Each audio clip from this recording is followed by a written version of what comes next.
El gobierno construyó edificios de anime y se los dio al pueblo. Bueno, ese es el gancho clickbait que estoy usando para causar intriga. La verdad es que cuando pensamos en un edificio, normalmente imaginamos una cosa pesada de concreto y acero capaz de resistir las fuerzas de la naturaleza. Por eso, ver imágenes de edificios derrumbados donde quedan al descubierto grandes bloques de animes esparcidos entre los escombros, eso genera una indignación inmediata. No hace falta ser ingeniero para sentir que algo está profundamente mal. De forma natural, el anime se ha convertido en el símbolo perfecto de la fragilidad, una metáfora caribeña de lo que en otros países llaman construcciones de tofu, o sea, obras públicas de tan mala calidad que parecen juguetes. Sin embargo, para entender la verdadera tragedia de la construcción en las zonas de alto riesgo como en La Guaira, es necesario separar el mito técnico de la realidad social y política. En la ingeniería moderna, el anime no es un enemigo. De hecho, se utiliza de manera legítima en todo el mundo para rellenar los techos porque es un material sumamente liviano que reduce el peso total de la estructura. En una zona propensa a terremotos, que un edificio sea ligero es una ventaja enorme.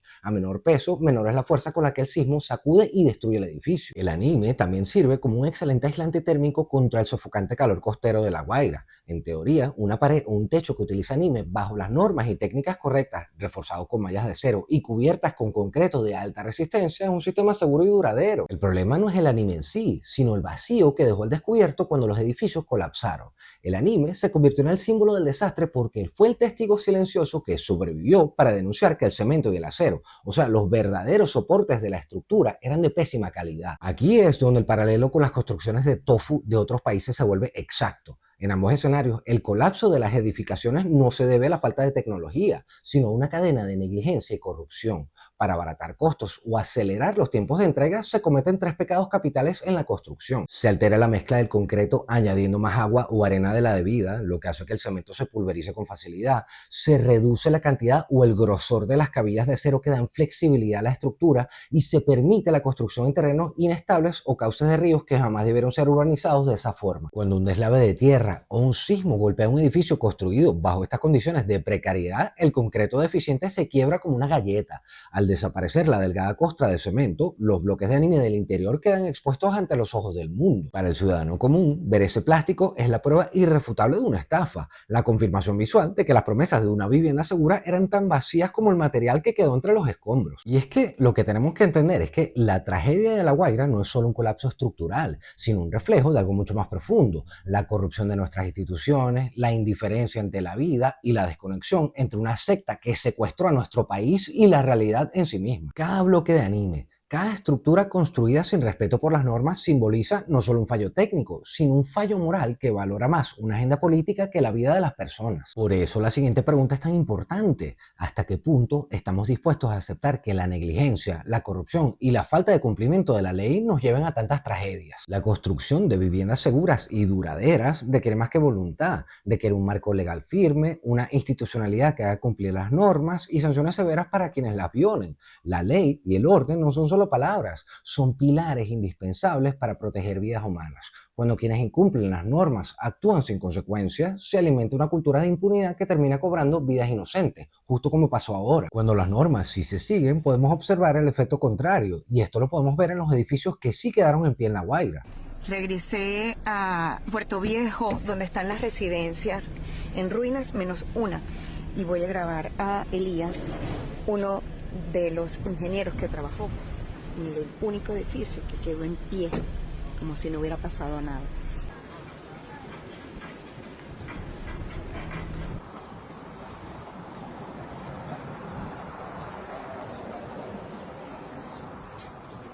Esta parte que se quebró aquí no pertenece a la fundación del edificio como tal. Quiebra aquí primero, quiebra aquí después, para que la gente le chance de salir de la obra. Nosotros diseñamos, ¿para qué? Porque no pase lo que se caiga y la gente no pueda salir. O sea, ya tiene que irse rompiendo, y lo vamos a ver en muchos edificios. Vamos a ver primero una X, después vamos a ver una X aquí abajo, una X aquí arriba, otra X aquí arriba, y la gente pueda salir. Esto era más importante, lo que era en arena de plástico, y era para residencia. O sea, era el terreno que había, no había terreno, como te digo, usable. Porque ¿qué pasa en el estado de La Guaira? Se construye sobre costa, pero aquí hay muchos abanicos que son de sedimento, que es lo que ha bajado toda la vida en el estado de La Guaira. En este caso en particular se veía hace 1200 años. 1200 años después se repite, pero doble. Imagínate tú, con más tecnología, y Nos pasa esto es para cuestión de estudio de nosotros, pues. Imagínate cuántas vidas perdimos, cuántas amistades. Y uno ve aquí que hay gente viva y uno dice, Dios mío, ojalá mi familia misma que se perdió, que murió aquí, estuviese aquí dentro de este edificio. Y que también nosotros en mi contabilidad no perdimos vidas en nuestra estructura. O sea, eso para uno, ese edificio bien con uno mismo, pues, con uno mismo. Lo prometido es deuda. Como lo había dicho, quería encontrar a don Elías, constructor del único edificio que quedó casi en pie, a juzgar por el daño de los demás. Este quedó muy bien. ¿Cómo se siente usted con eso, señor? Satisfecho. Entonces me da orgullo porque realmente sé que con lo que hice pues vale.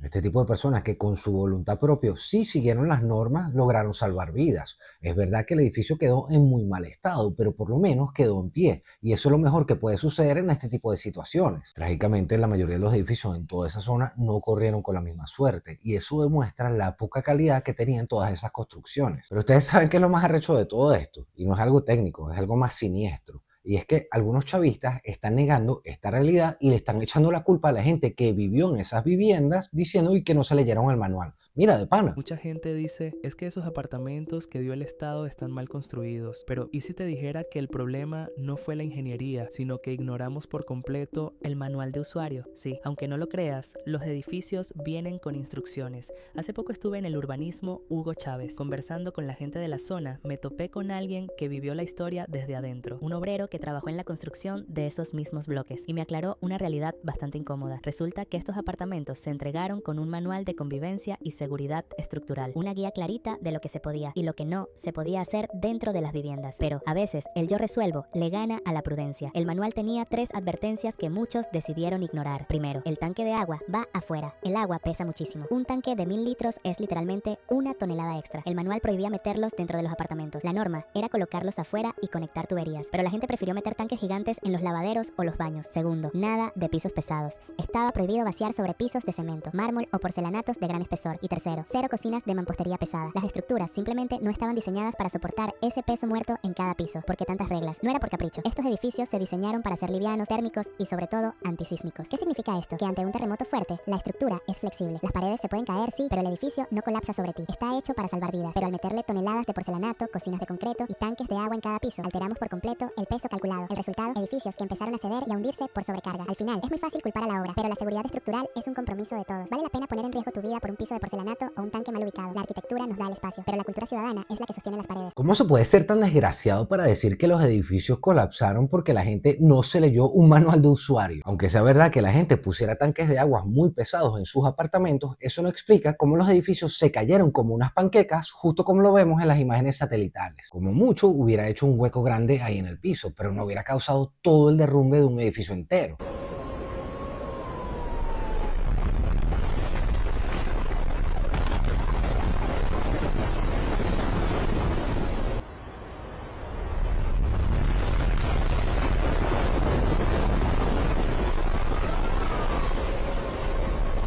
Los chavistas son tan desgraciados que prefieren echarle la culpa a las víctimas que admitir su error. Todo para lograr avanzar una supuesta revolución de mierda que lo único que trae es tragedia. Acuérdense lo que les dije en mis otros videos. Para el chavista, el problema nunca es el problema. El problema es siempre la revolución. Y este es un ejemplo perfecto de eso. Porque este muchacho no está tratando de arreglar ningún problema. Él lo que quiere hacer es avanzar su revolución. Por eso convierte a las víctimas en culpables. Al final, la cuestión de fondo es que la verdadera solución no se puede limitar solo a reconstruir edificios, sino a edificar una sociedad que priorice la seguridad y la ética. Solo cuando quienes incumplen la ley y comprometan la vida de las personas paguen un precio justo y severo, entonces podremos empezar a cambiar esta narrativa de destrucción y dolor. Es decir, y para que quede bien claro, la estructura más importante que debemos fortalecer no es solo la del concreto o la del acero, sino la de nuestros valores, la de un sistema judicial que funcione y la de una sociedad que exija el cumplimiento de las normas. Solo así podremos evitar que futuros futuras tragedias vuelvan a desgarrar a tanta gente como pasó en La Guaira. En fin, la tragedia del terremoto no fue solo un desastre natural, sino el resultado previsible de años de negligencia, corrupción y ausencia de controles, cuando se permite construir con materiales deficientes, en terrenos riesgosos y sin fiscalización seria. El resultado inevitable es el que estamos viendo, y la gente que vivió ahí no son los culpables de eso. Bueno, ya esto ha sido todo por hoy. Muchas gracias por llegar hasta el final del video, pero ¿qué piensan ustedes? ¿Qué les parece lo que están diciendo los chavistas, que te tienes que leer un manual para irte a vivir a uno de sus edificios? ¿Tú alguna vez has tenido que leerte un manual para mudarte a una nueva casa? Déjamelo saber en los comentarios. Muchas gracias por todo el apoyo y nos vemos en la próxima. Chao. Miren, yo quiero felicitarles, pido un aplauso para todos los trabajadores que están levantando esta nueva ciudad aquí, en Capealamar, y que han hecho, bueno, milagros, porque aquí estamos, gracias a la cooperación con Turquía, y con una empresa turca que se llama Suma, trabajando, trayendo tecnología, trayendo maquinaria, construyendo junto con nosotros este conjunto residencial. Ahí está la imagen, pueden verla en panorámica, bueno, frente al mar. Aquí estamos en Playa Grande, ¿no? Sector Playa Grande. Un saludo a todos los vecinos, estábamos cruzando por allí, el sector Playa Grande. Vean ustedes, qué diferencia, ¿no? Esto es lo nuevo, esta es la Venezuela nueva. La chatarra esa era, bueno, lo viejo.